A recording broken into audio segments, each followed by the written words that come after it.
সিরিয়ার একটি শহরের নাম রাকা, সেখানে থেকে খলিফা হারুনুর রশিদের নিকট চিঠি আসলো। চিঠিতে লেখা ছিল, শহরের বিচারক 1 মাস যাবৎ অসুস্থ, বিচার কাজ স্থবির হয়ে আছে, খলিফা যেন দ্রুত ব্যবস্থা করেন। খলিফা চিঠির জবাব পাঠালেন, আগামী সপ্তাহের মধ্যে নতুন বিচারক আসবেন। 1 সপ্তাহের মধ্যে নতুন বিচারক এসে যোগ দিলেন। বিচার কাজ শুরু হয়েছে। স্থানীয় প্রহরীরা একজন বৃদ্ধা মহিলাকে আসামি হিসেবে দরবারে হাজির করলেন। তার অপরাধ ছিল তিনি শহরের এক রেস্তোরাঁ থেকে কিছু রুটি আর মধু চুরি করার সময় হাতে নাতে ধরা পড়েন। বিচারক, আপনি চুরি করেছেন? জি। আপনি কি জানেন চুরি করা কত বড় অপরাধ ও পাপ? জি। জেনেও কেন চুরি করলেন? কারণ আমি গত 1 সপ্তাহ যাবৎ অভুক্ত ছিলাম। আমার সাথে এতিম দুনাতিও না খেয়েছিল। ওদের ক্ষুধারত চেহারা ও কান্না সহ্য করতে পারিনি, তাই চুরি করেছি। আমার আর এ ছাড়া কোন উপায় ছিল না হুজুর। বিচারক এবার পুরো দরবারে চোখ বুলালেন, বললেন, কাল যেন নগর, খাদ্য, শরিয়া, পুলিশ প্রধান ও সমাজের গণ্যমান্য ব্যক্তিগণ সবাই উপস্থিত থাকেন। তখন এর রায় দেওয়া হবে। পরদিন সকালে সবাই হাজির হলেন। বিচারক ও যথাসময়ে উপস্থিত হয়ে রায় ঘোষণা করলেন। বৃদ্ধা মহিলার চুরির অপরাধ প্রমাণিত হওয়ায় 50টি চাবুক, 500 দিনের রৌপ্য মুদ্রা আর অনাদায়ে 1 বছর কারাদণ্ড দেওয়া করা হলো। তবে অকপটে সত্য বলার কারণে হাত কাটা মাফ করা হলো।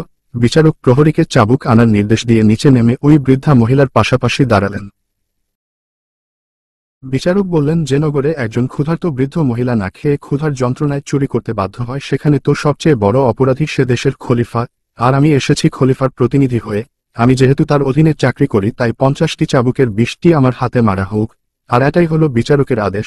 আদেশ যেন পালন করা হয় এবং বিচারক হিসেবে আমার উপর চাবুক মারতে যেন কোনো রকম করুণা বা দয়া দেখানো না হয়। বিচারক হাত বাড়িয়ে দিলেন। 2 হাতে পর পর 20টি চাবুক মারা হলো। চাবুকের আঘাতের ফলে হাত থেকে রক্ত গড়িয়ে পড়ছে। ওই অবস্থায় বিচারক পকেট থেকে একটি রুমাল বের করলেন। কেউ একজন বিচারকের হাত বাঁধার জন্য এগিয়ে গেলে বিচারক নিষেধ করেন।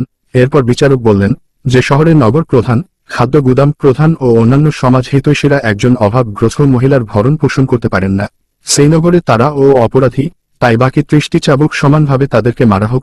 এরপর বিচারক নিজ পকেট থেকে বের করা রুমালের উপর 50টি রৌপ্য মুদ্রা রাখলেন। তারপর বিচারপতি উপস্থিত সবাইকে বললেন, যে সমাজে একজন বৃদ্ধ মহিলাকে চোর বানায়, যে সমাজে এতিম শিশুরা উপবাস থাকে, সে সমাজের সবাই অপরাধী, তাই উপস্থিত সবাইকে 100 দিনার রৌপ্য মুদ্রা জরিমানা করা হলো। এবার মোট 500 দিনার রৌপ্য মুদ্রা থেকে 100 দিনার রৌপ্য মুদ্রা জরিমানা বাবদ রেখে বাকি 400টি রৌপ্য মুদ্রা থেকে 20টি চুরি যাওয়া দোকানের মালিককে দেওয়া হলো।